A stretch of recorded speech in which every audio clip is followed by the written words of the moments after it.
നിങ്ങളെ അറിയിക്കുകയാണ്. യോഹന്നാന്റെ സുവിശേഷം 11-ാം അധ്യായത്തിൻ്റെ 33-ാമത്തെ വാക്യത്തിൽ അവൾ കരയുന്നതും അവളോടുകൂടെ വന്ന യഹൂദന്മാർ കരയുന്നതും യേശു കണ്ടിട്ട് ഉള്ളം നൊന്ത് കലങ്ങി, അവനെ വെച്ചതെവിടെ എന്ന് ചോദിച്ചു. യേശു കർത്താവിന് ഏറ്റവും പ്രിയപ്പെട്ട കുടുംബമായിരുന്നു ബഥാനിയിലെ ലാസറിൻ്റെ കുടുംബം.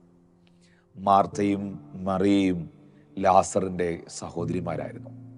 ലാസർ ദീനമായി കിടന്നപ്പോൾ, രോഗം പിടിച്ചു കിടന്നപ്പോൾ മാർത്തയും മറിയയും ആളയച്ചിട്ട് യേശുവിനെ അറിയിച്ചായിരുന്നു, സഹോദരന് സുഖമില്ല, വീട് വരെ വന്നൊന്ന് പ്രാർത്ഥിക്കണമെന്ന്. പക്ഷേ യേശു കർത്താവ് യഹൂദിയിലേക്ക് പോയില്ല.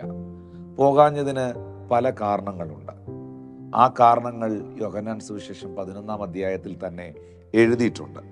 ശിഷ്യന്മാർ കർത്താവിനോട് പറയുന്നു, ഇപ്പോൾ തന്നെ യഹൂദന്മാർ നിന്നെ കല്ലെറിയുവാൻ ഭാവിച്ചല്ലോ, നീ പിന്നെയും അവിടെ പോകുന്നുവോ എന്ന് ചോദിച്ചു.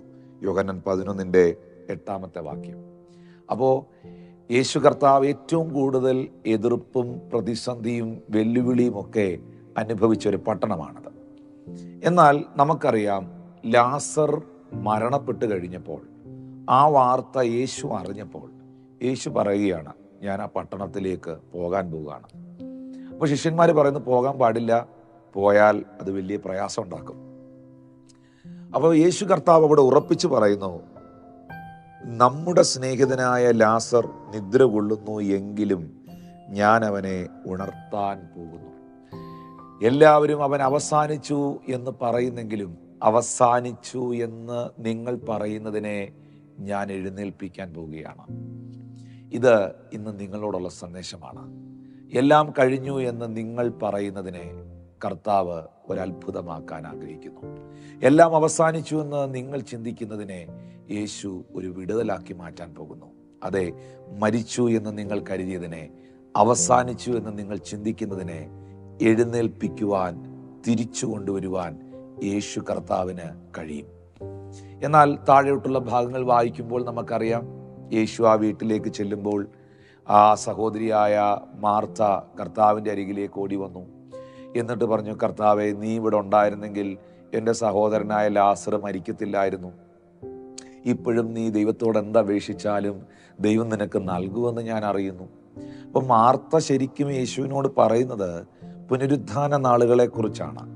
കാരണം യേശു കർത്താവ് നടത്തിയ ബൈബിൾ സ്റ്റഡിയിൽ അല്ലെങ്കിൽ പ്രഭാഷണങ്ങളിൽ, വചന പഠിപ്പിക്കലുകളിൽ കൂടുതലും പങ്കെടുത്തിട്ടുള്ള കുടുംബമാണ്. അപ്പോൾ നിത്യജീവനെക്കുറിച്ചും പുനരുത്ഥാനത്തെക്കുറിച്ചുമൊക്കെ അവർക്ക് നല്ല ബോധ്യമുണ്ട്. അതുകൊണ്ടാണ് അവർ പറഞ്ഞത്, വരാനുള്ള ആ നാളിൽ എൻ്റെ സഹോദരൻ ഉയർക്കുമെന്ന്. പക്ഷേ അവിടെ എന്നെ ഏറ്റവും ചിന്തിപ്പിച്ച കാര്യം, ഒത്തിരി കാര്യങ്ങൾ യോഹന്നാൻ സുവിശേഷം 11-ാം അധ്യായത്തിലുണ്ട്.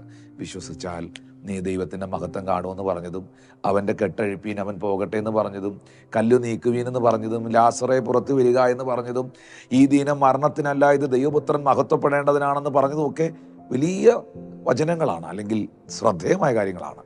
പക്ഷേ അതിൽ നിന്നെല്ലാം വ്യത്യസ്തമായൊരു കാര്യം അവിടെ സംഭവിച്ചു. ചരിത്രത്തിൽ, ലോക ചരിത്രത്തിൽ ശ്രദ്ധേയമായൊരു കാര്യം. വേദപുസ്തകത്തിലെ ഏറ്റവും ചെറിയ വാക്യവും ലോകത്തിലെ ഏറ്റവും വലിയ സംഭവവും, യേശു കണ്ണുനീർ വാർത്തു. യേശുവിൻ്റെ ഉള്ളം കലങ്ങി. അതെ, ഒരു സഹോദരി, ഒരു കുടുംബം അവരുടെ ജീവിതത്തിൽ സംഭവിച്ച തകർച്ചയുടെ നഷ്ടത്തിൻ്റെ മുമ്പിൽ നിലവിളിച്ച് കരയുമ്പോൾ യേശു അവരുടെ കൂടെ കരയുകയാണ്. ആ ദുഃഖത്തിൽ കർത്താവ് പങ്കുചേരുകയാണ്, പങ്കാളിയാകുകയാണ്. നമ്മൾ കേട്ട പാട്ടിൻ്റെ വരികൾ അതല്ലേ, ഞാനൊന്ന് കരയുമ്പോൾ എൻ്റെ കൂടെ കരയുന്ന, ഞാനൊന്ന് തളരുമ്പോൾ എന്നെ താങ്ങി എഴുന്നേൽപ്പിക്കുന്ന നല്ലൊരു സ്നേഹിതൻ, നല്ലൊരു നാഥൻ എനിക്കുണ്ട്. അതേ, ലാസർ യേശുവിൻ്റെ സ്നേഹിതനായിരുന്നു. യേശു ലാസറിന് ഒരു സ്നേഹിതനെ പോലെയായിരുന്നു. അബ്രഹാമിന് ദൈവം ഒരു സ്നേഹിതനായിരുന്നു. ദൈവത്തിൻ്റെ സ്നേഹിതനായിരുന്നു അബ്രഹാം. എന്തും തുറന്നു പറയാൻ, പൊട്ടിക്കരയാൻ, പൊട്ടിച്ചിരിക്കാൻ, ചേർത്ത് പിടിക്കാൻ, ഏത് വേദനയും പങ്കുവയ്ക്കാൻ നല്ലൊരു സ്നേഹിതൻ, നല്ലൊരു കർത്താവ് നമുക്കുണ്ട്, നിങ്ങൾക്കുണ്ട്. ഞാനെന്ന് കരയുമ്പോൾ എൻ്റെ കൂടെ കരയുന്നവൻ.